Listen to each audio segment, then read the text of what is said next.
Okay, so those are the things that the children wanted.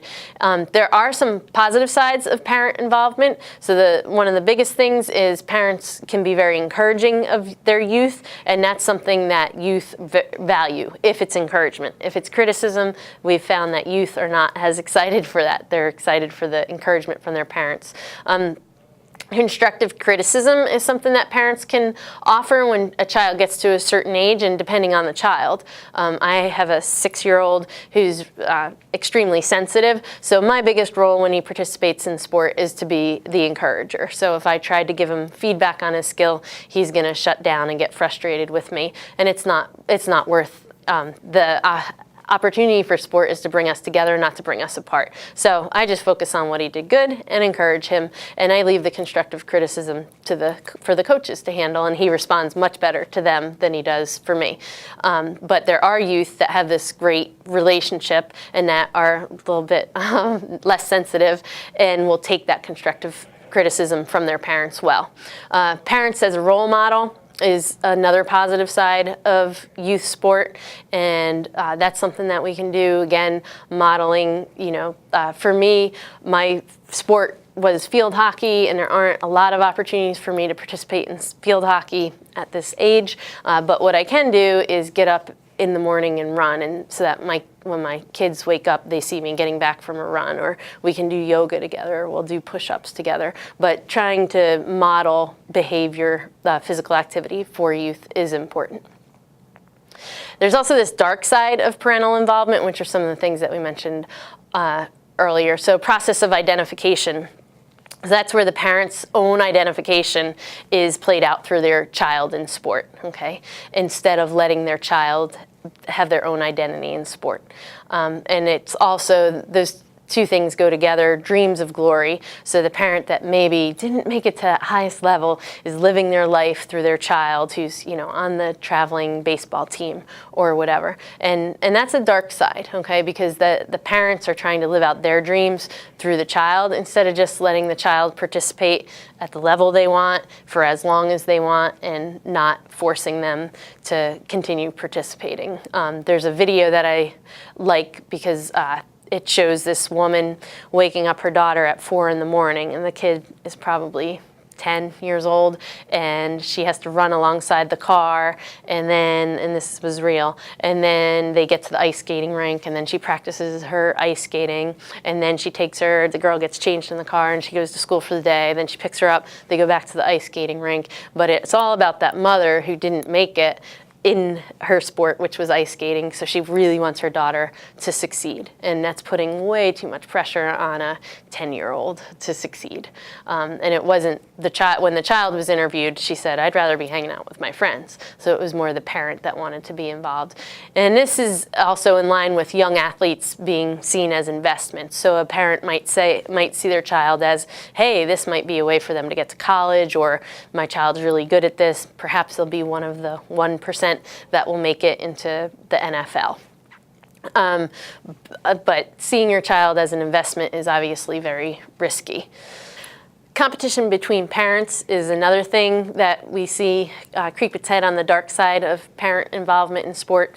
So not being able to accept where your child is, but always competing against that parent, the other parent. Well, my child did this, and then trying to get your child to do even better. And it's this competition that exists. And it's, again, driven by society. So trying not to get involved in that parental competition trap, I think, is very important. The over-involved parent, so that's the parent that is constantly with the child, constantly practicing with the child, constantly putting pressure on the child to succeed. So feeling that balance out a little bit more. The pushy parent, so the child says, I'm finished with baseball season, I don't want to play baseball anymore, but the pushy parent would be the parent that would continue to push their child to stay involved in baseball, even though the child has no interest in it.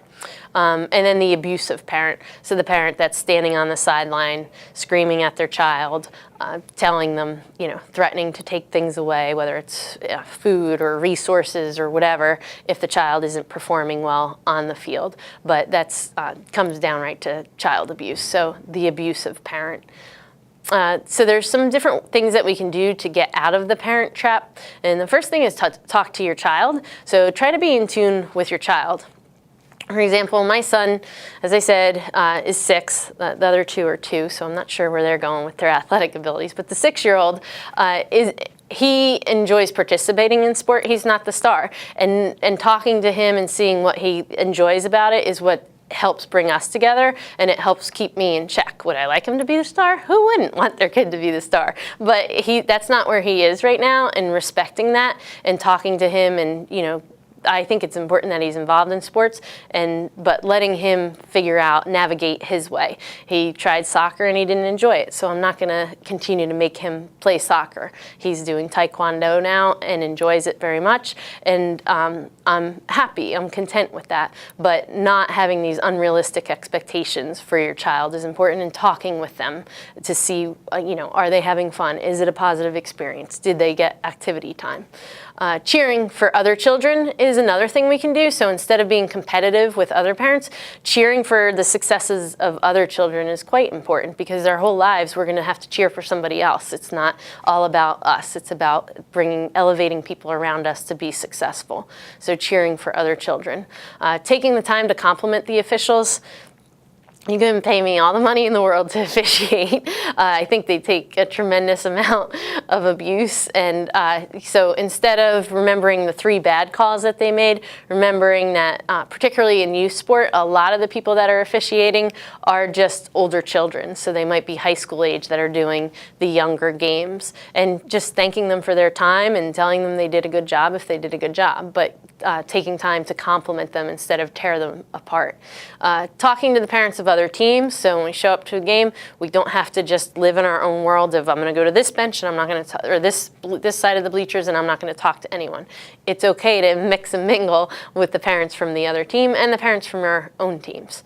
Transform the urge to critique. So again, our job as parents isn't to critique, it's to be there, be supportive, be encouraging, be thankful to the officials, thankful to the coaches. And I did have a couple of resources here for parents. One of my favorite resources is Michigan State University has an institute for the study of youth sport. They have a website there, and they have great, excellent resources for anything related to youth sport.